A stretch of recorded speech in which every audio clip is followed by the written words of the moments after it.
जाएगा। अब उसने क्या करी, उस पे कपाल क्रिया करी। कपाल क्रिया एक तरीके की ऐसी क्रिया होती है जिसमें क्या होता है कि जो जो भी अस्थि होती है, जो भी शव होता है, जो लाश जल रही होती है, उसकी हड्डियों का चूरा करके उसे आटे में माड़ करके जो कपाल होता है उसमें घी का छौंका लगा के ना उसको कपाल के नीचे रख दिया जाता है। मतलब उसकी लौ से जो ताप पड़ता है ना,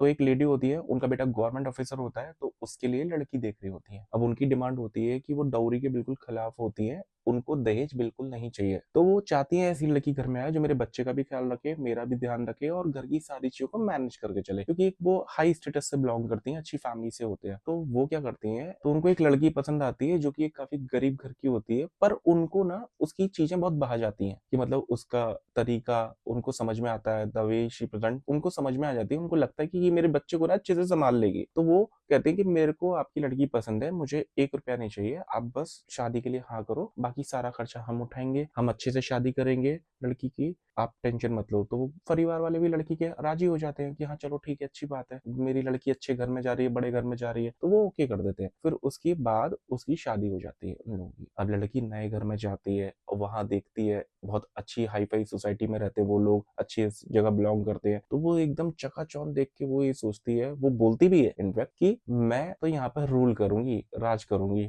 मेरी तो ऐसी जगह शादी हुई है। वो कहते हैं ना कि थोड़ा सा इंसान को सब्र रखना चाहिए, मतलब सब कुछ मिलता है पर सब्र रखना चाहिए, पर उसे सब्र नहीं हुआ। अब क्या था, वो अच्छे से उसकी सास ने समझाया कि बेटा आपको ये काम करना है, इस तरीके से मैनेज करना है, नए तौर तरीके से खाए। अब क्या होता है कि ना सास जो होती है उसको सारी रिस्पॉन्सिबिलिटीज दे देती हैं, पर ना उनको चाबी से बड़ा लगाव होता है अपनी घर की कीज की। तो उनका वही स्टाइल था, मतलब जैसे ओल्ड लेडीज क्या करती थी ना, जैसे पल्लू में, साड़ी के पल्लू में टाई नॉट बना के टक कर लेना, तो उसी तरीके से वो अपने साथ चाबी ऑल द टाइम रखती थी। वो अपने बेटे को भी नहीं देती थी। अगर उन्हें अपनी लॉकर खोलना है ना या अलमीरा खोलनी है तो वो अपने बेटे को देंगी कीज, तो उनके सामने ही खड़ी होंगी, मतलब वो किसी पर ट्रस्ट नहीं करती थी उस चीज में। तो वो हमेशा ऑल द टाइम अपने साथ रखती थी। पर लड़की की जो आई थी ना, इसकी नजर सिर्फ चाबी पे थी कि ये चाबी मेरे हाथ में आई और मेरे हाथ में पावर आई तो मैं इस घर की मालकिन बन जाऊंगी। तो उसका वो स्वभाव था, उसने सारी बातें मानी सास की। सास ने जैसा बोला वैसा उसने किया, उसने हर चीज वो अच्छे अच्छे फॉलो कर रही थी, क्योंकि उसको था कि हाँ ठीक है, मेरे हाथ में सत्ता आएगी, मेरे हाथ में सब कुछ कमांड आने वाली है, तो ये मेरे को तो एक दिन दे ही देंगी, कोई दिक्कत नहीं है, नया नहीं हो, 4 दिन बाद से ही, 6 महीने बाद से ही तो देंगे। ऐसे करके 6 महीने बीत गए और साल भर भी हो गया। अब उसका सब्र का बांध टूट गया, तो उसे लगा कि अभी तक मेरे को कुछ नहीं दिया, ये मेरे को अभी भी मुझे हर चीज पूछनी पड़ती है, मेरे को किसी से कुछ और करना हो, काम करवाना हो तो भी मेरे को इनको अथॉरिटी लेनी पड़ती है, तो ऐसे कैसे चलेगा, मैं तो अच्छा डेडिकेशन दिया, मैंने सब कुछ किया, फिर भी मुझे रिजल्ट नहीं मिला। तो उसने क्या करा, उसने पेशेंस उसका ब्रेक हो गया। अब वो चलेगी साधक के पास। साधक के पास जाके बोलती है कि मेरे को ना मेरी सास पे वशीकरण करना है, ऐसा कर दो इसको कि ये मेरे कंट्रोल में रहे, मैं जो बोलूं वही करे और उसी तरीके से कंट्रोल रहे। तो साधक ने कहा ठीक है, बहुत से होते हैं साधक, करने वाले भी अच्छे भी होते हैं, बुरे भी होते हैं, उनको करने से ही मतलब होता है। तो उसने कर दिया। उसने बोला जब आपका मासिक चालू हो तो वो पीरियड का जो ब्लड होगा ना वो लेके आना मेरे पास में। वो लेके गई उनके पास में, उसने उसको कपड़े में आमंत्रित करके उस पे अच्छे से तंत्र करके अभिमंत्रित करके उसको दे दिया। उसने बोला कि पाउडर फॉर्म में, मतलब एक कपड़े में करके उसको दे दिया। उसको बोला इसको जला देना और इसको ये जो बबूती होगी वो खिला देना उनको। अब उसने कहा ठीक है मैं ये कर दूंगी। उसने अपनी सास पे किया इस तरीके से। पर पहले मैं आपको ये चीज बता दूं कि जो ये इस तरीके का वशीकरण होता है ये बहुत ही नकारात्मक होता है, ये बिल्कुल नहीं करना चाहिए किसी भी तरीके से। इसको करने से ना बहुत दुष्परिणाम होते हैं, क्योंकि ये अच्छी क्रिया नहीं है वशीकरण की। वशीकरण का सही उपयोग केवल पति पत्नी के बीच में होना चाहिए, अगर उन दोनों के बीच में है तो ही वो सही है। और वशीकरण का प्रयोग अगर इस तरीके से किया जाए तो मेरी नजर में वो निषेध है, बिल्कुल गलत। पर उन्होंने किया। अब उसने वो कपड़ा जला के उसका जो पाउडर था, जो रखिया थी, एशिश थी, उसको उन्होंने खिलाना चालू कर दिया। अब ये चीज उसने फ्रीक्वेंटली करना चालू कर दी, क्योंकि उसको लालच बहुत ज्यादा था कि जल्दी जल्दी मैं ज्यादा ज्यादा करूंगी तो जल्दी जल्दी मेरे कब्जे में हो जाएंगे। पर तंत्र की भी ना एक अपनी सीमा होती है, वो धीरे धीरे असर करता है। जितना स्लो और ग्रेजुअली वो असर करेगा ना तो उतना ऑथेंटिसिटी उसकी बढ़ती जाएगी, उतना कंट्रोल वो करता जाएगा। और अधिक मात्रा में किया जाए तो इंसान अपना मानसिक संतुलन भी धीरे धीरे होने लगता है, क्योंकि वो अपना कार्य करेगा, उसको वो ऐसा होगा नहीं कि वो नहीं काम करे, वो अपनी जगह पे टाइम लेके, ड्यूरेशन लेके धीरे धीरे वो वर्क जरूर करेगा, अपना रिजल्ट जरूर देगा तंत्र अगर किसी पे प्रयोग किया। अब उसने सास को कंट्रोल करना चालू किया। सास पहले तो कंट्रोल में नहीं आई, धीरे धीरे उनका स्वभाव अपनी बहू की तरफ और ज्यादा झुकने लगा। हालांकि उनकी लौती बहू थी, अभी तक एक ही बहू थी, क्योंकि एक ही बेटे की शादी हुई थी, तो उनका पूरा ही ध्यान था उस पर, बट फिर भी कहते हैं ना कि लालच की कोई सीमा नहीं होती। अब उससे नहीं सब्र हुआ तो उसने किया ऐसा। उसके बाद सास को ना धीरे धीरे उसकी तरफ और ज्यादा झुकाव होने लगा। अब सास भी फिर भी सब कुछ कर दे, वो भी इतनी शाणी कि वो चाह भी ना दे, सब कुछ कर दे। बहू बोले कि हाँ मम्मी आपको ये करना है, हाँ ठीक है ओके, सारा कंट्रोल उसने दे रखा है, सब कुछ हाँ ठीक है, तो जो ठीक लगे बहू तू कर ले, मतलब वो ऐसे हुए, पर वो चाह भी किसी को ना दे। अब वो ये कह रही कि मेरी चाह भी अभी तक नहीं आ रही। वो फिर साधक के पास गई, तो साधक ने फिर उसको तेज करके दे दिया, दोबारा उसने खिला दिया। इसी तरीके से करती रही वो, back to back back to back back to back, फिर भी चाह भी उन्हें नहीं दी। एक मोह वाली बात हो जाती है ना कि इंसान सब कुछ छोड़ देता है पर मोह अटक जाता है, मन का कोई इलाज नहीं होता। इसी तरीके से वो उसके कब्जे में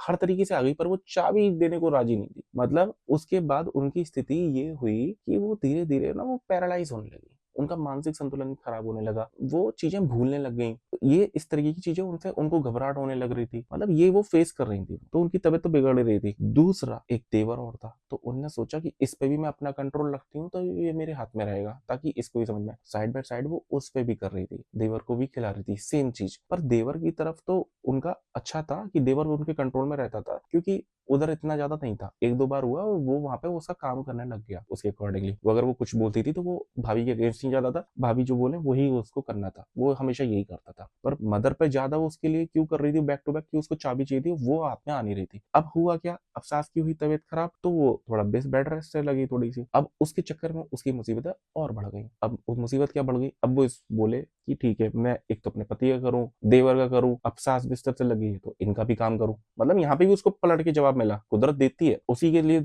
मुसीबत खड़ी हुई, तो यहाँ पे भी फिर उसको सेवा भाव उनकी करनी पड़ी। और पति बोलता कि नहीं मेरी माँ का ध्यान रखो, तुम्हें क्यों रखना है, ऑल दो सर्वेंट है, तो पर वो ये बोलता कि नहीं मेरी माँ मेरी प्रायोरिटी है, तुम भाई इसी पे ध्यान रखो, सब कुछ तुम्हें ही करना है, मैं किसी नौकर की हेल्प नहीं चाहता, मैं चाहता हूँ तुम करो, जो तुम कर सकती हो वो कोई सर्वेंट नहीं कर सकता जितने अच्छे से ध्यान रखते हो। मैं अपनी माँ की सेवा में कोई कमी नहीं चाहता हूँ, तो वो करती भाई, पति ने बोला तो करेगी, क्योंकि उसके अगेंस्ट तो कहाँ जाएगी वो, तो वो करना चालू कर दिया। अब उसने सोचा कि सब कुछ करना पड़ रहा है, एक काम करती हूँ इसकी छोटे वाले की शादी करा देती हूँ और ऐसी लड़की लेके आती हूँ जो मेरे कंट्रोल में रहेगी, वो सारा काम करती रहेगी, मैं थोड़ा ठाट करूंगी, ठाट से रहूंगी आराम से। उसके बाद उसने क्या किया, अपने पति को बोला कि सुनो ये हमारा देवर है छोटा वाला, इसकी भी शादी कर लो, ये भी अब शादी लायक तो हो गया है, मम्मी की तबीयत खराब रहती है, एटलीस्ट एक आ जाएगी तो उनको भी अच्छा लगेगा, उनको भी सहारा हो जाएगा। उसके हस्बैंड को भी बात समझ में आई कि उसने बोला चलो ठीक है डन करते हैं। उन्होंने मम्मी से पूछा तो उसकी मम्मी की भी थी कि हाँ चलो ठीक है कर दो, आप रिकवर तो हो गई थी। उसके बाद थोड़ा थोड़ा बोलने लग रही थी कि हाँ ठीक है मेरी भी मर्जी है, मतलब पैरालाइज थी पर पूरी तरीके से नहीं थी, वो बोल पा रही थी, इतना कर पा रही थी, पर थोड़ा बेड पे रहती थी ज्यादा टाइम। उनकी ओके से अब उसकी शादी कर दी। अब शादी के लिए वो लड़की लेके आई एक ऐसी जो थोड़ी सी कम पढ़ी लिखी थी और गरीब घर की थी वो भी। अब उसको लेके आई, अब उसने सोचा इसको तो मैं कंट्रोल कर लूंगी, पर वो पढ़ी लिखी कम थी पर वो प्रेजेंटेबल उससे ज्यादा थी, मतलब उसका दिमाग बहुत शार्प रहता था। अब वो आई, उसका वेलकम वेलकम किया। अब वो क्या आता है कि उसने स्टार्टिंग में आते ही अपनी वो पूजा करती थी अपनी किसी की देवी की, तो वो शुरू से उसने करना चालू करा, 2-3 दिन उसने स्टार्टिंग में किया। तो उसने बोला देखो हमारे यहाँ के रिचुअल्स ऐसे हैं कि तुम ये सब चीजें मत करा करो, आप इनको पूज रहे हो, किसको पूज रहे हो पता नहीं, तुम किसको कर रहे हो, हमारे यहाँ जो होता है वही तुम करना पड़ेगा, ये जो तुम कर रही हो वो तुम मायके ही छोड़ के आओ। अब उसको थोड़ा सा वो स्मार्ट थी थोड़ी, तो उसने कहा ठीक है जी कोई बात नहीं जी, आप जैसा बोलोगे वैसा कर लेंगे, नई नई बहू है क्या बोलेगी। उसने ऐसा क्यों किया, क्योंकि उसको क्या था कि उसे पता था ये मैं तंत्र मंत्र करती हूँ, कभी मुझे जरूरत पड़ी इस पर कंट्रोल करने की तो ये तो मेरे काबू में नहीं आएगी, तो उसको पता था। तो उसने बोला इसका पहले ही पत्ता साफ कर दूं, चल तो मेरी रही है अभी, अभी तो माता जी चला नहीं पा रही है, हालांकि चाबी उसको अभी तक नहीं मिली है, निगाह उसकी चाबी पे अटकी है, सब कुछ कंट्रोलिंग अभी वही है, पर उसने वो लेके आई है किस लिए कि मैं इससे काम करवाऊं, मैं आराम से एंजॉय करूं। तो वो उसकी कहानी ये चल रही थी। अब हुआ क्या, बीच में उसने अपने पति को बोला कि मम्मी अब तबीयत खराब रहती है तो घर की कीज वगैरह कोई रहती नहीं है, वो बेड पे रहती हैं, तो उनसे कीज वगैरह आप ले लो, आप रख लो। वो बहुत स्मार्ट चाल चल रही थी। उसने बोला मैं अपने ऊपर लूंगी तो मेरे ऊपर वो पति तो डाउट करेगा, तो उसने क्या बोला कि नहीं आप ध्यान रख लो अब इन सब चीजों का, कीज वगैरह का, घर की लॉकर्स की, क्योंकि mummy all the time bed पे रहते हैं, तो सर्वेंट भी यहाँ पे और कोई है तो कोई क्या पता कभी कोई कुछ मिसहैपनिंग हो जाए, कुछ कोई चुरा ले। तो उसके पति ने बोला देखो बात ऐसी है, मेरी माँ ने सब कुछ बनाया है, उसने सब कुछ खड़ा किया है, उनको चाबियों से इतना लगाव है कि वो किसी को ना दे, वो मेरे को भी ना दे, और मैं चाहता हूँ जब तक वो जीवित हैं तब तक उसकी हकदार वही रहे, मैं उनसे लेना भी नहीं चाहता। तुम्हें जो जरूरत है तुम मुझे बताओ, मैं उसको सारी पूरी करूंगा, पर इसका जिक्र मेरे से अब मत करना। तो यहाँ पे उसको बात समझ में आ गई कि यहाँ पे मेरा काम ऐसे नहीं चलेगा, इधर से भी मेरे हाथ में नहीं आएगा। और यहाँ उसको वो सोच के आई थी कि ये नौकरानी मिल गई मेरे को तो देवरानी के रूप में, अब इससे काम कराऊंगी, मैं अपना सारा मजे मारूंगी। और जो देवरानी थी वो नई नई, उसको क्या था कि वो आई थी गरीब घर से, तो उसको बस खाने पीने का बड़ा शौक था। अब उसको नया नया खाना मिल रहा था अलग अलग बढ़िया तरीके से, उसको खाने की शौकीन, आज ये बन जाए, आज वो बन जाए, आज ये बन जाए, ठीक है। पर खुद बनाने की बारी आए तो वो कहीं इधर निकल ले, कहीं उधर निकल ले। निकलने के लिए भी उसको रास्ता नहीं मिले ना, तो वो क्या करती कि पति को बोलती कोई बात, तो वो पति सुनता है कि नहीं भाभी से पूछो, भाभी से पूछो, ठीक है, तो भाभी से पूछो, वो इस तरीके से करता रहता था। तो उसने क्या करा, वो स्मार्ट तरीके से चलती थी। जब घर में सब लोग बैठे हो ना, तो वो अपने जेठ के सामने बोलती थी कि भैया देखो ना, ये मेरे को कहीं लेके नहीं जाते हैं, मैं इनसे बोलती हूँ कि मेरे को बाजार ले चलो, मेरे को ये कर लो, वो कर लो। तो भाई ने, उसके बड़े भाई ने बोला, भाई तू लेके क्यों नहीं जाता, जा इसको लेके जा, वो नई नई तेरी शादी हुई है, तुम लोग एंजॉय करो, अच्छे से रहो, और ठीक है। अब वो फिर बार बार इसी बहाने से, कभी आज ये बहाना, आज वो बहाना, ऐसे करके थोड़ा बहुत घर में काम किया, और वो ऐसे करके मतलब बैकआउट कर लेती थी, अपनी स्मार्टनेस से वो चली जाती थी। अब वहां पे कोई बोल नहीं पड़ता, फिर काम किसको करना पड़ गया, फिर वो जेठानी को काम करना पड़ गया। अब वो सास का भी करे, पति का भी करे, देवर का भी करे, और उसके बच्चे भी हो गए थे तो बच्चों का भी ध्यान रखे, और ऊपर से अब देवरानी आ गई थी तो उसका भी वो खाना बनाए। क्योंकि देवरानी का ये था कि ठीक है, उसने देवरानी ने भी ना पहले शुरुआत में किया, पर क्या हो रहा था उसके साथ में ना, कि उसको ना चीजें समझ में आ रही थी कि मेरी ना जेठानी बहुत अलग तरीके से चल रही है। मेरा पति से मैं कोई बात बोलूं तो वो सुनती नहीं है, मेरे पति को मैं कोई बात बोलूं तो वो सुनते नहीं है, तो ठीक है भाभी की सुनते हैं तो भाभी से करा ले। तो वो इस तरीके से स्मार्टनेस में चलती थी। अब खाना पीना खाना है तो भैया तेरे को कुछ खाने का मन है तो भाभी से बनवा ले भाई, क्योंकि सुन तो तू नहीं गिरा है। तो उसका वो हिसाब रहता था, तो वो स्मार्टनेस तरीके से हमेशा बच जाती थी और निकल जाती थी। तो वो हमेशा ये करती थी, अब फंस जाती थी वो, क्योंकि उसको सब कुछ करना पड़ जाता था। तो इस तरीके से उसका ये चल रहा था। अब क्या करे कि अब इसने कहा कि इसका बहुत ज्यादा हो रहा है, मैं बड़ी हूँ और ये मेरे से दांव खेल रही है, इतनी स्मार्टगिरी दिखा रही है, मेरे पति के सामने बोल रही है, ठीक है मेरे से काम कराना चाहती है तो मैं बताती हूँ उसको। अब वो गई साधक के पास फिर से, उसने बोला कि ठीक है मेरे को अपनी देवरानी कंट्रोल में चाहिए, ठीक है। अब उसने भी करके दे दिया। अब क्या होता कि जब जब वो उसके पास में जाती कि ठीक है आज खाना बनाया है, चलो उसके खाने में लाती, उस दिन कुछ ना कुछ हो जाता तो उसकी थाली हाथ से गिर जाती थी, कभी कोई ठोकर लगी, थाली खाना गिर गया तो फिर वो नहीं दे पाती। फिर उसने दोबारा ट्राई किया कभी किसी तरीके से, तो उस दिन बिल्ली ने उसमें मुंह मार दिया तो फिर नहीं खा पाई। फिर उसके बाद उसने दोबारा गई, वो दोबारा लेके आई, तो उस दिन उसने कह दिया कि ठीक है मैं खा लूंगी, अब मैं अभी खाती हूँ, मैं थोड़ा सा पेट में दर्द हो रहा है मैं खाती हूँ। फिर उसके बाद उसने उस रात खाना ही नहीं खाया, तो फिर वो बच गया। तो इस तरीके से वो ना बचती बचाती चली गई। मतलब अब वो दोबारा से साधक के पास में गई, आपने जो दिया था वो तो मैं उसको खिला ही नहीं पा रही हूँ, पता नहीं क्या ही हो रहा है, आप पता नहीं कैसा, क्या दिक्कत क्या है, मैं देती हूँ वो खाती नहीं है, पता नहीं क्या इसको पता चल जाता है क्या होता है। साधक ने देखा, साधक ने बोला उसकी कोई मदद कर रहा है, मदद कर रहा है उसकी कोई, तो वो या तो पूजा पाठ करती है क्या, या तो किसी को तो मानती है, वो उसकी मदद कर रहा है। तो वो कह रही नहीं नहीं, वो क्या पूजा पाठ करेगी, वो तो शुरुआत में कर रही थी तो मैंने तो मना कर दिया, तब से तो मैंने आज तक देखा नहीं, इतना टाइम हो गया तो कहाँ से देखेगी, 11-11 बजे तो वो उठती है, वो 10 बजे, हमारे यहाँ कहने सुनने वाला कोई है नहीं है। मैं चाहती हूँ वो अपना काम करे, सब कुछ देखे, पर उसका कोई मतलब नहीं है, वो तो अपनी हवाओं में ही उठती रहती है, उसे अपने खाने पीने से मतलब है, जो बन गया तो खा लिया अपना, नहीं तो बाहर से खा लिया, उसका तो वो हिसाब चलता है। तो उसने बोला ठीक है तुम देखो। अब वो क्या स्मार्टगिरी करती थी, यहाँ से वो पूछे इस तरीके से करे। अब यहाँ पे उसको समझ में आ गया था डे 1 से कि ठीक है इनको मेरे साथ में नहीं जम रहा है, तो उसने उसको तो हाँ जी करे। मतलब उस लड़की का, देवरानी का दिमाग देखो, मतलब वो तंत्र कराती थी, इधर वो दिमाग चलाती थी केवल, और कुछ नहीं करती थी। तो वो क्या करती थी, सुबह जल्दी उठी, अपने ही रूम में अपना पूजा पाठ करती थी, नहा धो के पूजा पाठ करके, वो पूजा पाठ करने के बाद फिर से सो जाती थी। उसने छोड़े ही नहीं, मतलब जिसको वो मानती थी अपनी कुल देवी को, मतलब शुरू से लेके जब से उन्हें होश संभाला तब से उनकी सेवा करी, और तब से लेके अभी तक मतलब वो कर ही रही थी, उसने कभी नहीं छोड़ा। ऊपर से तो उसने मना कर दिया, और अंदर ही अंदर वो अपना जाप करती थी, अपना सब कुछ करती थी, और अपना करके सो सा जाती थी दोबारा से, ताकि किसी को पता ही न चले। मतलब स्मार्टनेस। और कुल देवी उसकी बिल्कुल ऐसी प्रोटेक्शन करती थी कि उसके खिलाफ कोई षड्यंत्र करे तुरंत सब खराब। तो मतलब वर्चस्व उसी के तरीके से चल रहा था। देखा जाए तो करने के लिए वो अभी उसके लिए चाबियों पे नियत पड़ी हुई है। एक इंसान सुबह से आस लगा के बैठा है शुरू से कि मैं, अब मेरे हाथ में चाबी आई, अब मेरे हाथ में आई, चाबी तो आ रही थी, उससे ज्यादा उस पर जिम्मेदारी है, उस पर काम आ रहा है। दूसरी को नौकरानी बनाने के लेके आई थी, पर नौकरानी तो बना नहीं पाई, उसकी भी जिम्मेदारी उसी पे आ रही है, और अब उसके लिए कुछ करे तो वो भी नहीं कर पा रही। तो उसको हर जगह से वो फंस रही थी। अब उसने कहा कि अब हो गया बहुत, अब मेरे से नहीं झेल रहा, अब ठीक है। वो दोबारा गई साधक के पास में, उनने बोला आज मैं कुछ सास का ही इनका खत्म करो हिसाब किताब। उन्होंने कहा सास को ही देखती हूँ, इसी को निपटाती हूँ, चाबी मेरे हाथ में, फिर तो ये कौन है मैं देख लूंगी इसको बाद में, वैसे ये मरीजी हो रही है। तो उसने क्या करा, वो लेके आई, खाने में मिलाया, सास के खाने में मिला के दिया। सास ने खाना खाया, खाना खाने के बाद वो एकदम से उसका बीपी ना शूट कर गया एकदम। तो उसको सास को लेके भागे, उसको एडमिट किया, सास को लेके भागे, एकदम से उसकी तबीयत खराब होने लगी ज्यादा। अब वो लोग वहां चले गए हॉस्पिटल में, सास को भर्ती कराया फटाफट से। अब इसको तो पता था मेरी ये कलाकारी चल रही है मेरी, अच्छी सी काम कर रही, चलो अब तो ये होने वाला है, चलो ठीक है। अब ये चीज ना इसको, जो देवरानी थी, फिर ये अपनी तिगड़म लगाए कि कुछ तो गड़बड़ है, ये अचानक से सब कुछ सही था, क्योंकि उस दिन ना खाना किसने बनाया था, देवरानी ने बनाया था। तो उसने सोचा कि ठीक है, आज मैंने खाना बनाया, वैसे हम बनाती नहीं ना, मेरे पे आएगा, और मैंने तो कुछ ऐसा कुछ किया नहीं, मैं तो खाना भी सब कुछ बढ़िया बनाया था, कोई ऐसी तरीके से नहीं। और उसने कहा खाना बना देती हूँ मैं, सर्व मैं कर देती हूँ। जेठानी ने सर्व किया था खाना, उसने खिलाया। अब नाम तो बनाने वाले पे ही जाता है ना, तो वही चीज उसको लगी, उसने लगा कि कुछ तो गड़बड़ इसने करी है। अब क्या मिलाया, उसको तंत्र मंत्र का अंदाजा नहीं था कि ये तंत्र मंत्र करती है। उसे लगा कि ये थोड़ी लालची टाइप की चीज है, कहीं इसने कुछ कर तो नहीं दिया, कुछ मिला तो नहीं दिया खाने में जिससे उनकी तबीयत बिगड़ गई हो सास की। तो उसके दिमाग में ये चीजें आई, तो उसने क्या करा, तो वही खाना लेके आई हो उनके लिए। वो अपने पति को बोलती है, अपने पति को, वो अपनी भाभी की सुनता तो था नहीं, तो उन्होंने बोला ये खाना तुम खाओ। उन्होंने बोला मैं क्यों खाऊं, ये तो मम्मी का खाना है। नहीं नहीं तुम खाओ ना, क्योंकि इसी को खा के तबीयत खराब हुई है। वो कह रहा कि तुम फालतू बात मत करा कर। तो वो भाभी के अगेंस्ट कुछ सुनता नहीं था, तो उन लोगों की बहसबाजी हो गई। उन्होंने कहा ठीक है कोई बात नहीं, तूने कर लिया, अब मैं देखती हूँ। अब रात भर उसके जेठ हॉस्पिटल में थे, माँ के लिए तबीयत खराब थी, तो वहां पे आए। सुबह वो जल्दी आए, जो उन्होंने बोला चाय वाय बना के दी। उसने बोला भैया आपको भी भूख लगी होगी, रात में भी आप चले गए, ये मम्मी का खाना रखा हुआ है, दलिया वगैरह, मैं आपको ये दे देती हूँ, आप इसको खा लो। उसके बाद जब तक आप खाओगे 1-2 घंटे में मैं आपके लिए फटाफट से कुछ अच्छा सा बनाती हूँ, थोड़ा टाइम में मिल जाएगा। उसके जेठ को भी भूख लग रही थी, तो उसने कहा ठीक है आप दे दो, कोई दिक्कत नहीं, आज दलिया खा लेते हो सुबह सुबह। तो उसने जैसे ही खाया, अब खाने के बाद सेम चीज उसके पति के साथ में भी वही हो गई। उसका भी एकदम बीपी शूट,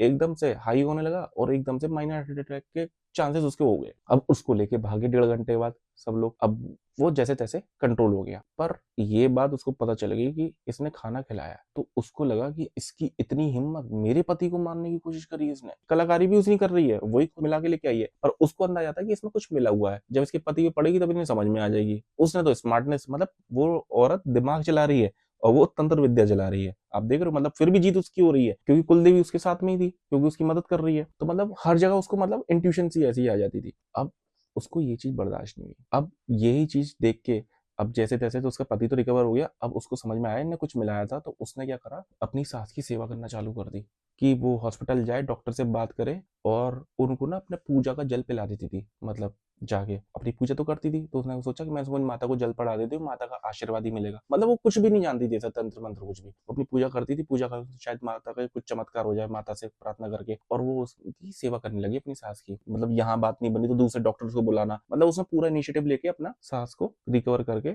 लेके आ गई। काफी हद तक वो नॉर्मल हो गई। अब उनका ये था कि वो ठीक थी, पर पैरालाइज हो गई थी, तो मतलब अब अपन का जो सुसु पॉटी था वो बेड भी रहता था। मतलब इतना रिकवर वो हो गई थी, मतलब पूरी तरह ठीक नहीं, वो आ गई घर पे। पर ये वाली बात, और उसका जेठ भी आ गया घर पे, वो भी। पर ये वाली बात उसकी जेठानी को हजम नहीं हुई। उसने बोला कि भाई मेरे पति पर वार किया है इसने, कल को मेरा पति खत्म हो गया तो मेरे पास तो कुछ नहीं बचा, मेरा पति कमाता है, मेरा पति का सब कुछ है, और ये लोग मेरे पति पर मारेंगे, ऐसा तो इनको तो मैं बताती हूँ। ठीक है, अभी वो इसी दौरान वो भी प्रेग्नेंट हो गई। अब प्रेग्नेंट हो गई तो क्या हुआ कि उसका भी टाइम पीरियड चल रहा था, तो इन लोगों में चलता रहता था ऐसा हिसाब किताब। अब क्या किया, इसने सोचा कि चलो ठीक है, तंत्र मंत्र से इस पर असर नहीं करा, चलो ठीक है एक काम करती हूँ। इसने क्या करा, अभी प्रेग्नेंट तो है ही है, तो इसने क्या करा, स्टेयर्स पे तेल डाल दिया कि ये गिरेगी। तो अब वो वहां पे ऊपर से आए, तो वो उस दिन ऊपर आई नहीं। अब वहां से उसकी जगह जो उसकी जेठानी थी, उसका आ गया बेटा। अब बेटा गया एकदम से स्टेयर से फिसल,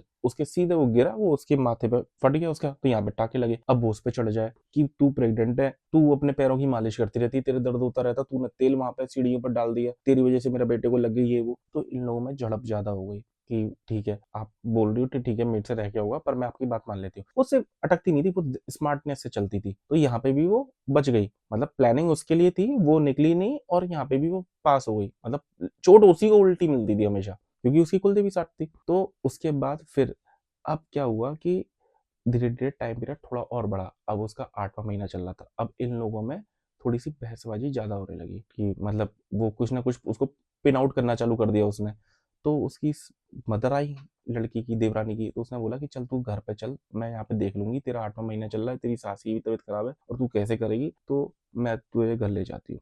अब वो घर चली गई अपने। अब देवरानी ने कहा कि ये चली गई, अब इसका सास का कौन करे, इसका सुसु पॉटी मेरे को करना पड़ रहा है क्योंकि ये तो करती नहीं थी। तो उन्होंने कहा इसको मरने दो। उसने 3 दिन तक उसके डायपर वगैरह चेंज ही नहीं करे। उसके सुसु और पॉटी के मतलब यूरिन कर रही है वो डायपर में ही कर रही है, कुछ चेंज नहीं, कोई क्लीन नहीं।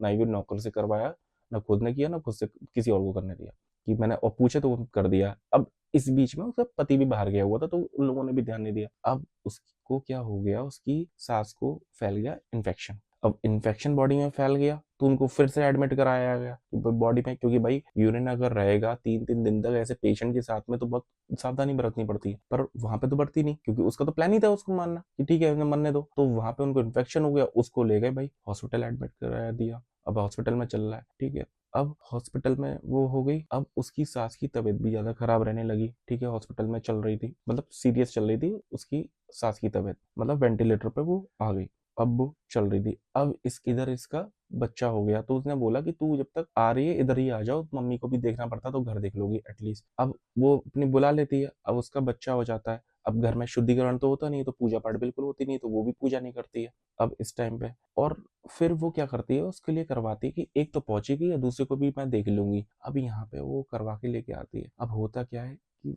उसको तो कुछ नहीं होता और उसका बच्चा मर जाता है। अब बच्चा खत्म हो जाता है तो वो तो वैसे ही अपने दुख में होती है बच्चे के मारे, फिर वो कुछ कर नहीं सकती है। अब तो बिल्कुल ही हो गया कि मतलब जापे के टाइम में बच्चा मर गया तो बिल्कुल अशुद्धि हो गया, जब तक पूजा पाठ तो कुछ हो ही नहीं सकता। वो अपनी सास को देखती है कि ठीक है चलो कोई बात नहीं, उनकी तो वहां पे वो जाने लायक तो थी नहीं, पर उसकी जो देवरानी होती है उसकी सास, उसकी मदर जो देवरानी होती है उसकी मदर को थोड़ा सा ना अजीब सा लगता है कि बच्चा अपना अच्छा हष्ट पुष्ट था, सब कुछ सही था, कुछ ऐसी बात तो नहीं होगी कि मैं पूछ लेती हूँ। वो पूछती है ना तो उसको पता चलता है कि कुछ किया गया था इसके लिए और बच्चे पे बीती है, क्योंकि वो उसके साथ में रहता है तो उसकी तो प्रोटेक्शन होगी, उसकी तो वो कुल देवी करती है प्रोटेक्शन, पर वो बच्चे पे बीत गई, वो बच्चे को नहीं बच पाया, इसी चक्कर में वो बच्चे से हाथ धो के बैठी। अब ये वाली बात जब उसने बताई तब देवरानी एकदम तिलमिला गई कि भाई ये क्या है, इसने ऐसे कैसे कर दिया।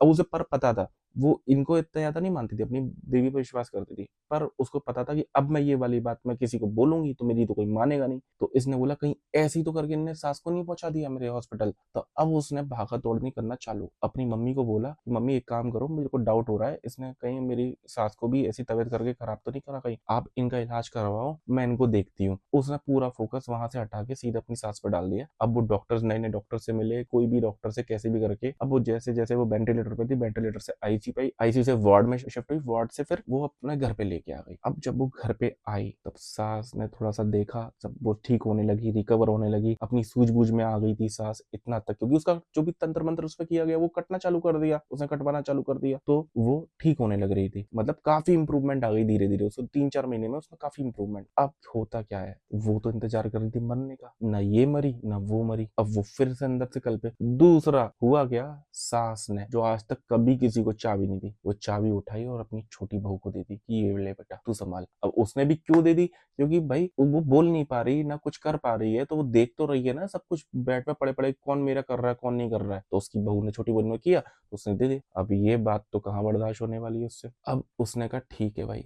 अब मैं देखती हूँ तुमको, बहुत हो गया तुम लोगों का। अब ये दोनों मिलके रहने लगी, इसको भी समझ में आ गया था कि ये कैसी है, उसको भी समझ में आ गया था, पर ठीक है इनकी वार्तालाप चल रहा था। पर उसने ये वाली बात बताई नहीं किसी को कि तंत्र मंत्र किया या ऐसा करके मेरे बच्चों को मार दिया या ऐसा किया, क्योंकि उसे पता था मेरी कोई मानने वाला है नहीं। सास भी अभी अभी आई है, ठीक है।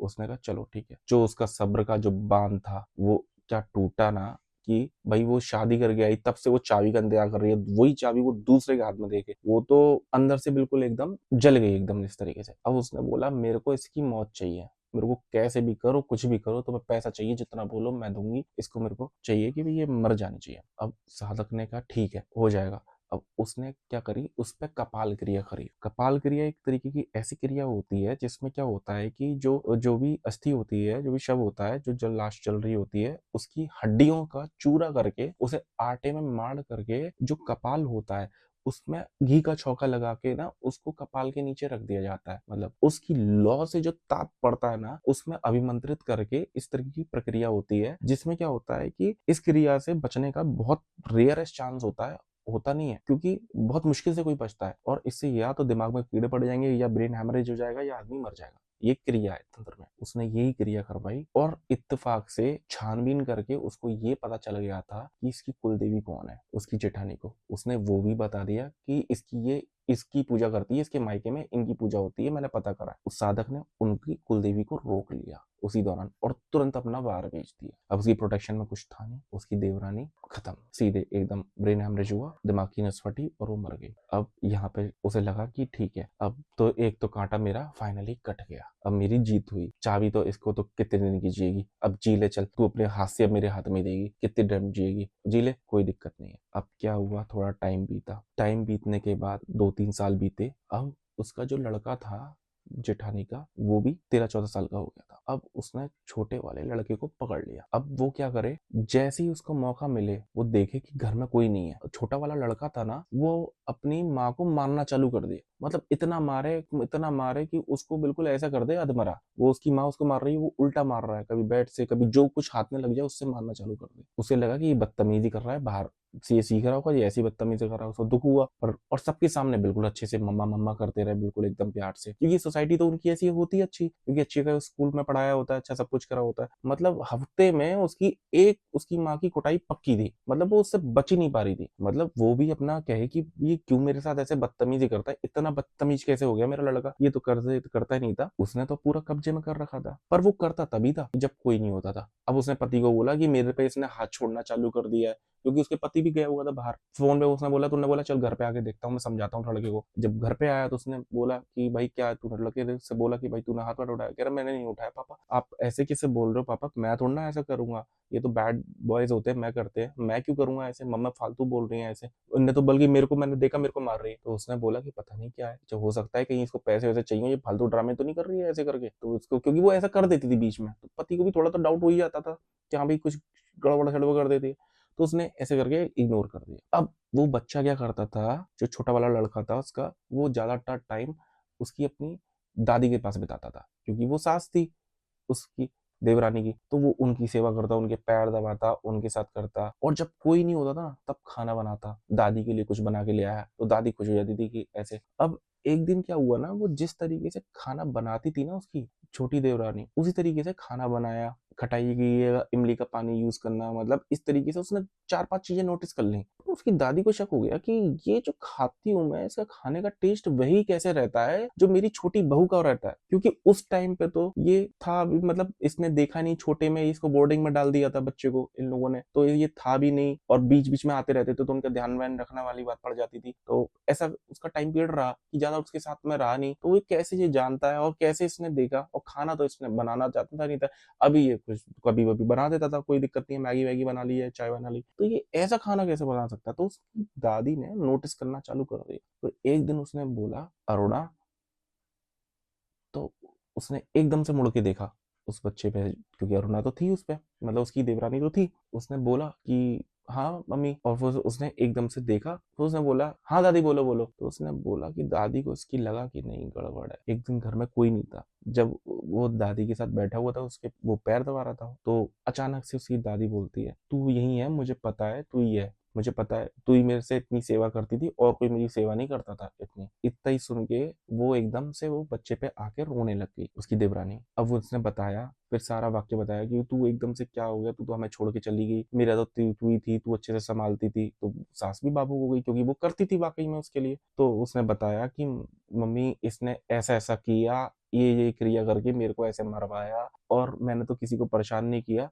पर ये है कि बीच बीच में आके इसी पे आके मैं मार लगा देती थी इसकी ढंग से, जब मेरे को ज्यादा गुस्सा आ जाती थी, ढंग से कूट देती थी मैं इसको। तो मैं ज्यादा कुछ नहीं करती, मैं ये आपसे ये कह रही हूँ, आप मेरे इनका इलाज कराओ, कहीं पे दिखवाओ मेरे पति का, इनकी थोड़ी बुद्धि सही करवाओ, ताकि इसने जो जो किया हुआ है वो सारी कहानी उनने बताई कि ये ऐसे ऐसे करती है, इन पे करा रखा है, इन पे खिला रखा है, ये कटवाए, ताकि कटवाने के बाद और आप इसके साथ में ना कैसे भी करके ना अलग हो जाओ, दे दो इसको जो पैसा देना है, देके इसको खत्म करो, इसको अलग कर लो, आप छोड़ो इसको, जो करना है वो कर लो, हम सब सही रहेंगे, ठीक है? इनकी शादी कर दो और जहाँ पे भी रहना हो वहाँ पे अच्छे से नया जीवन शुरुआत करो, दे दो इसको, क्योंकि इससे जीतना कोई मतलब नहीं है। क्योंकि उसको भी ये बात समझ में आ गई थी कि अगर मैं इसको ज्यादा वो करूँ कोई मतलब नहीं है, मेरा पति ही पिसेगा, क्योंकि वो अपने पति से प्यार तो बहुत करती थी। इसकी सेफ्टी के पर्पज से उसने कहा कि मैं आज इससे बदल लूँ, कल ये मेरे पति से उंगली करेगी और मैं कहाँ तक क्या करूंगी। इससे अलग होके ना इसको जो चाहिए, इसको चाबी चाहिए आप दे दो, इसके पास से दूर हो जाओ और अलग रहना, इनकी शादी करा दो। मैं आपको यही बोल रही हूँ, मैं चाहती हूँ कि ये अच्छे से रहे और आप अच्छे से रहो, इसको जैसे रहना है रहने दो। फिर जब उसने ये सारी वाक्य सुने, सब चीजें सुनी, तो उसकी सास ने उससे अलग करके उसको दे दी चाबी कि ले तू रख ले अपना थोड़ा पोर्शन। उन्हें इक्विटी डिवाइड कर दी अपने छोटे वाले को और बाकी चाबी अभी दे के उससे एक अलग सेटल कर दिया। उसके बाद उसने अपने बेटे की शादी कर दी। आज उसके 3 बच्चे हैं और वो अपना रह रहे हैं अच्छे से। पर आज भी उसके बच्चों के साथ में यही हो रहा है, कुछ ना कुछ इश्यूज होते ही हैं। वो केवल अपना रिवेंज जरूर ले रही है, क्योंकि उसने अपना बच्चा खोया, अपना पति खोया, पति से दूर हुई और खुद भी नहीं रही, जबकि उसकी कोई गलती नहीं थी। तो इसलिए कहते हैं कि लालच नहीं करना चाहिए। अपने अगर वो समय का इंतजार करती, टाइम पीरियड का वेट करती, तो शायद उसकी सास उसी को देती। क्यों नहीं देती? क्योंकि उसके पास भी कोई नहीं था। अगर वो अच्छे से वेट करती तो क्या जरूरत थी? पर ये है ना, सब कुछ तो था, अच्छा घर में रह रही थी, अच्छी तरीके से रह रही थी, कोई कमी तो थी नहीं उसके पास। फिर भी उसको केवल एक कंट्रोल चाहिए था। जस्ट बिकॉज ऑफ कंट्रोल उसने ये सब किया और किसी ने अपना काफी कुछ खो दिया। अगर आपको ये स्टोरी अच्छी लगी हो तो कमेंट सेक्शन में कमेंट करके जरूर बताएं। और अगर आपके पास भी और स्टोरीज हो, रियल स्टोरी, तो हमें कांटेक्ट कर सकते हैं और हम आपकी स्टोरी जरूर नरेट करेंगे। Thank you for watching us.